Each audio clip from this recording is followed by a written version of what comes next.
Hello दोस्तों, नमस्कार। मैं हूं विवेक सिंह और आपका कोटेक चैनल पर स्वागत करता हूं। आज हम बात कर रहे हैं प्लेसमेंट के बारे में कि प्लेसमेंट कैसा चल रहा है सीडेक का।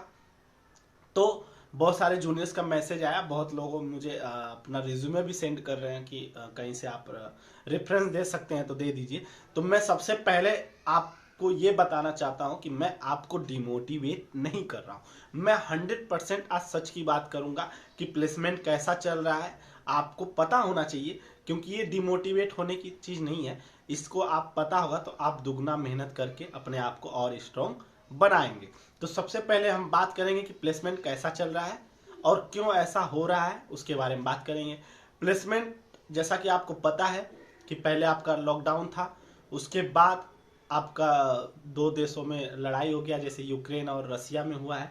और भी बहुत सारे रीजन हैं जिसके वजह से रिजेशन चल रहा है और ले ऑफ चल रहा है। कंपनियां अपने आप को फायदे में पहुंचाने के लिए, उनका लॉस हो रहा था तो इसलिए उन्होंने क्या किया, कर्मचारियों को निकालना, एम्प्लॉय को निकालना शुरू कर दिया। जैसा कि आपको पता है कि इन्फोसिस कंपनी ने बहुत लोगों को सेलेक्ट कर लिया था, उसके बाद ऑनबोर्डिंग ही नहीं किया।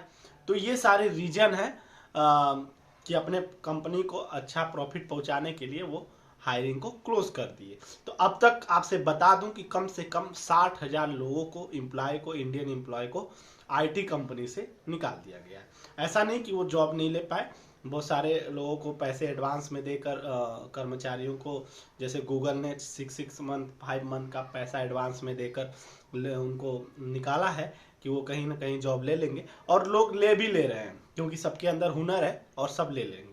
लेकिन आज मैं बात कर रहा हूं कि प्लेसमेंट कैसा चला उसके बारे में। तो आपसे बता दूं कि सारे इंस्टीट्यूट का इस बार प्लेसमेंट अच्छा नहीं जा रहा था, या बोल लीजिए या है। अभी तक प्लेसमेंट चल रहा है, बहुत लोगों का चल रहा है, बहुत लोगों का हो गया है।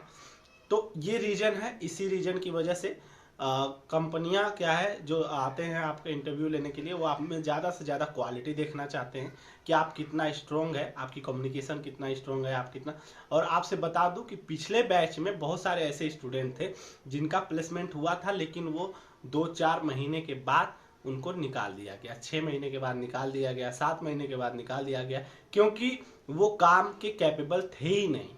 बहुत सारे लोग क्या होता है, प्लेसमेंट तो ले लेते हैं लेकिन वो वर्क नहीं कर पाते, उनको प्रैक्टिकल नॉलेज नहीं होता, तो वो वर्क नहीं कर पाते। तो इसलिए मैं सबसे पहले आपसे यही कहना चाहूँगा कि आप जितना हो सके उतना ताकत झोंक दीजिए अपने पढ़ाई में।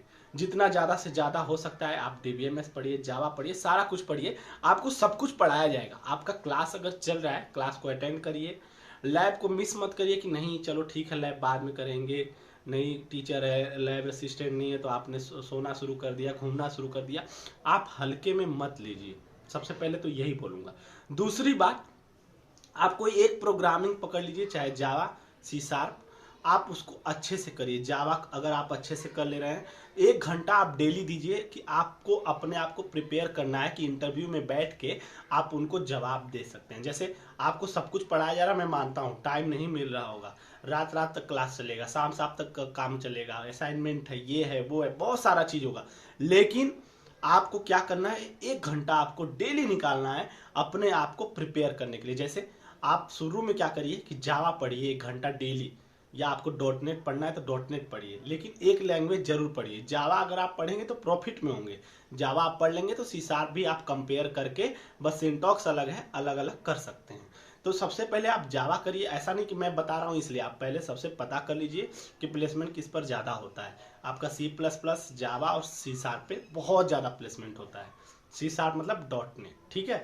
अगर आप जावा करते हैं तो आप प्रॉफिट में होंगे। C++ की भी बात, C++ के भी कंपेयर करके आप पढ़ सकते हैं और सी शार्प को भी कंपेयर करके पढ़ सकते हैं। तो सबसे पहले मैं यही बोलूँगा कि जावा के लिए 1 घंटा डेली निकालिए।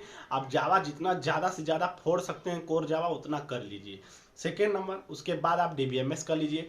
डीबीएमएस क्या होता है, आपको बैकएंड में बहुत ज़्यादा काम आता है डेटा के लिए, तो वो कर लीजिए। उसके बाद आप फ्रंट एंड करना चाहते हैं तो फ्रंट एंड भी कर लीजिए कवर। लेकिन 2-3 चीज़ आपको कमांड होना चाहिए, जावा और डीबीएमएस, बाकी तो आप कंपेयर करके पढ़ लेंगे। लेकिन आप लॉजिक समझिए कि लॉजिक कैसे बनाते हैं, लॉजिक में क्या होता है। आपसे डायरेक्टली क्वेश्चन पूछ देगा कि ऐसा होगा तो ऐसा होगा तो क्या होगा। जैसे लाइक मैंने पूछ दिया कि क्या सिंगल ट्राई यूज कर सकते हैं, क्या सिंगल कैच यूज कर सकते हैं? तो आप बोल दोगे हाँ, नहीं, गलत, आप सिंगल नहीं यूज कर सकते ट्राई और कैच, आप मल्टीपल फॉर्म में ट्राई एंड कैच यूज कर सकते हैं। फाइनल क्या होता है, फाइनली क्या होता है, ये सारा चीज समझिए, लॉजिक समझिए, आप एक्सेप्शन हैंडलिंग को समझिए, आप स्ट्रिंग म्यूटेबल को समझिए, ये सारा चीज की ना लॉजिक को समझिए। अगर आपको हेलो वर्ल्ड का प्रोग्राम वो दे दिया तो पूछेगा आपको कि पब्लिक क्या है, स्टैटिक क्या है, प्रिंट एलन क्यों लिखते हैं, ये सारा चीज समझिए कि जिससे कि आप उसको अच्छे से बता सकते हैं। और डेली कम से कम 2-4 प्रोग्राम आप डेली, जैसे बेसिक प्रोग्राम हो गया, एडिशन हो गया, सम नंबर हो गया, मल्टीप्लिकेशन हो गया, मल्टीप्लाई हो गया, आपका स्ट्रिंग का हो गया, फेबोनिक हो गया, प्राइम नंबर हो गया, आप डेली 2-4 प्रोग्राम को लिखिए कॉपी में और लिख कर उसको प्रैक्टिस करिए और समझिए कि कैसे लॉजिक बन रहा है, विदाउट थर्ड वेरिएबल स्वैपिंग कैसे होगा, ये सारा चीज समझेंगे तो आप इजिली इंटरव्यू को क्रैक कर जाएंगे। अच्छे के थर्ड नंबर मैंने आपसे बोला था कम्युनिकेशन, उस पर अब मैं बार बार बोलता हूं अपने वीडियो में, कम्युनिकेशन सही करो, कम्युनिकेशन सही करो, लेकिन उसके साथ साथ टेक्नोलॉजी को भी आप पढ़ते जाइए। होप आपको समझ में आया होगा। आप अब कतई डिमोटिवेट नहीं होगा, आने वाले समय में प्लेसमेंट अच्छा होगा, क्योंकि इस बार थोड़ा सा आपको पता है कि रिसेशन चल रहा था, लेअप चल रहा था, ऐसा नहीं है कि प्लेसमेंट नहीं होगा, प्लेसमेंट सबका होता है और 1-2 बचते भी हैं तो अपने आप ले लेते हैं प्लेसमेंट, इतना उनके अंदर काबिलियत हो जाती है। लेकिन आप अपने तरफ से ऑनेस्टली 100% दीजिए ही दीजिए।